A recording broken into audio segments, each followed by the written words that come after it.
Hello, this is a video for all Year 11 and Year 13 students at Spalding Grammar School, as well as Year 12 students who are finishing a one-year course this summer. As you all know, of course, the national exams were cancelled by the government earlier this year due to the coronavirus pandemic. And as such, there are a whole load of new principles in place this summer for grading you in your GCSEs and Key Stage 5 courses. This video will set out essentially how that's going to work this year, the evidence that teachers will need to use to make a grade judgment, and essentially how you're going to be working over the next few weeks and months at school. So the key things that are different this year, essentially the grades in 2021 are your teacher's judgment of your ability, teacher grades, or sometimes called tags. The really important thing to note here is that those grades are not going to be derived from an algorithm used by the exam board. There will be no mutant algorithm this year that changes student grades. So that's really, really good news. Your teachers who know you well, who want the very best for you, will be using the evidence they have about how you can work in your subjects to grade you. The important thing is that they're going to use a really broad range of evidence from across the specification to award grades. And this means they're going to take assessments that have happened already over the course of Year 10 and Year 11 for GCSE, and over the course of Year 12 and Year 13 for A-level students. So they're going to look at those past assessments and they're going to include some of those in the grading judgments they make. But they're also going to set further assessments going forward over the next few weeks, which they will also use to make those judgments. And it's really important that we recognise that those future assessments can make a big difference, because we always expect students to improve over a course. It's inevitable that students will be better in a subject towards the end of the course compared with the way they would have been at the beginning. And I think it's also important to note that trial exams are often a very good benchmark of where students are at, but it's absolutely normal for grades to go up from a trial exam. And so therefore, going forward, we'll be looking for evidence from student assessments that you can perform at the grade that we want to assign to you in the summer. Final point there is that, as I've said, there's no exam board algorithm to be used, although schools are still required to compare grades this year with historical data at a department level. So essentially that is about us as a school and as a department, as a set of departments, being no more lenient or harsh than is normal for our school. That hasn't really made the media, but it is an important part of what we're required to do. It's part of the quality assurance process. So the evidence to award grades, essentially we're looking for a range of what I've termed acceptable assessments. And those are assessments where the teacher is confident that the work is the student's own work, and that it covers, when we look at a breadth of this acceptable assessment, that it covers the taught specification content and the assessment objectives of the specification. And it's an exam standard. Now, the really good news is that at Spalding Grammar School, our assessment system uses common assessment tasks, or CATs. That's what we work around. And those basically tick the boxes here. They are your own work, they cover the taught content, they cover the range of specification and AOs, and they are exam standard and they're marked to exam standard. So the practice as a school that we already use is already there and in place, and it will support us in awarding grades this summer. So now that we know what acceptable assessment is, how will it go towards your final grade? How will they be determined? Well, acceptable assessments completed over the course to date will be taken into account. Not necessarily all of them, unlikely indeed to be all of them, but some of those assessments over the course to date will be taken into account. Added to that, assessments that are completed now towards the end of this term and also in term 5 will be taken into account. And as I've said already, we'd anticipate those being of a good standard and really showing us what students can do. Then we're going to add in teacher professional judgment. Teachers will look in the round at all the evidence they have for a student and make a judgment about their ability. And there will be a school internal quality assurance process. And as it's popped up on the bottom there, it's really important that you notice that we are working as best we can at the moment with the information we've received from Ofqual.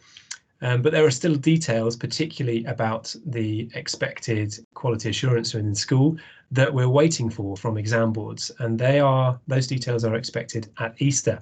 So there may be changes to our proposals and how we are expecting to run things, and if that is the case, then I will come back to both students and parents with that information. In addition to the school internal quality assurance, there is exam board quality assurance or external quality assurance that's going to be happening. And again, we're still waiting on the full details of what that will look like. But all of those four things together essentially lead to student final grades in each of the subjects. So a really broad base of evidence will be used, and teacher professional judgment and quality assurance will be used to ensure that students are awarded fair grades this summer. So which assessments will teachers pick? Well, teachers are working on subject grading plans at the moment, including which assessments they deem relevant in determining grades from the past, and also which assessments need to happen going forward to be able to support the grading process. It's very likely that the December trial exams will be included, and also NEA work. Ofqual are quite clear on that they want NEA work to be included where it is possible, where the pandemic has not limited the ability of students to take part in that work. We want to be really, really transparent with students and parents about how grades are going to be determined. So we will be sharing with you details of those subject grading plans early in term 5, and teacher conversations in class will also reinforce that up until Easter as well. An important note there is that once we have determined which assessments we are going to reference in this grading process, teachers will ask for students to hand back in any assessment scripts that they have. So we're going to need those. We're going to need to have those in school as an evidence base in case we are required to provide them by the exam boards as part of a quality assurance process, but also in terms of any appeals that might be made by students. I'll come back to that point later. Exam boards will be providing assessment support materials at Easter, and all subjects at Spalding Grammar School will make use of these to some extent in term 5 CATs. And we want to do that because we want to use those nationally recognised assessments that the exam boards are making available, so that we are in line with their expectations of what questions should look like, and also for how they should be marked. So all subjects will be required to use that to some extent. So you'll see that in CATs in the next term. Some students were quite worried about the potential for the exams being cancelled, being replaced by a set of exams in full, and we're not going to do that. We do need to collect evidence from students. We do need to know how you can work, and we need you to rise to that challenge and do the very best you can over the coming weeks, and do the best you can in your CATs. But we will not be having a full exam period where we set up the exam hall and expect students to do full paper after full paper. We think that our approach through using a range of evidence is fairer and will lead to fairer outcomes for you, the students. So what we'll be doing at school over the coming weeks, well, as it says there, popped at the bottom, the real message is that as students, you need to keep working. You need to use the opportunity to show your teachers what you can do. Do the very best you can over the next few weeks. So more specifically, we'll be finishing specifications up until the Easter holidays. After that point, there will be no new content being taught by subjects. And this is essentially, as a school, we have to sign off as part of our quality assurance that we have taught enough content to be able to enable progression. And we believe that in most cases, the vast majority of subjects will already have finished by Easter, or what is left afterwards means that we will have covered enough to enable progression, but it enables us to really focus in on the second box there on the right, reviewing, revising and rafting. And that will be the real focus after Easter, reviewing how you've done, revising content again, rafting, looking back over work, improving it, making it better based on feedback. And then having improved your understanding and improved your knowledge, going on to complete further CAT assessment that will support that grading process.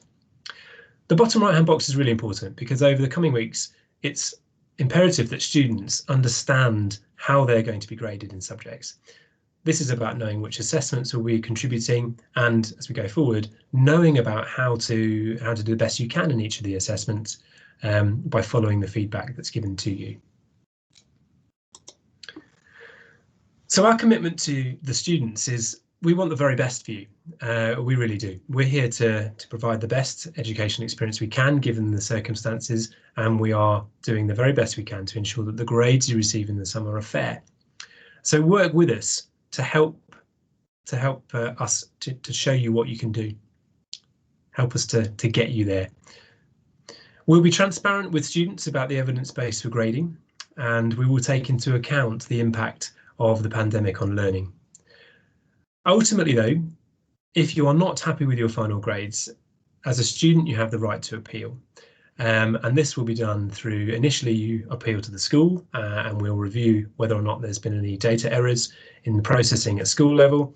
But if that comes back and we haven't made any errors and you're still not happy with the grade, then there is the option for students to appeal via school directly to the exam boards. Should you wish to do that, then the exam board will review the quality of your work. They'll ask us for a sample of the work that you've done and the marking, and they will review it and they will mark it, and their judgment will stand. It's really important to note that grades can go down as well as up. So think really carefully about that. As I said earlier on, made reference to earlier on, you should be in a position by the time we reach June the 18th, which is the date whereby schools have to submit final grades for students. Students should be in a position where they understand how they are being graded. There should be no surprises, particularly in how you've been graded when it comes to at the end of the day, when you get your results.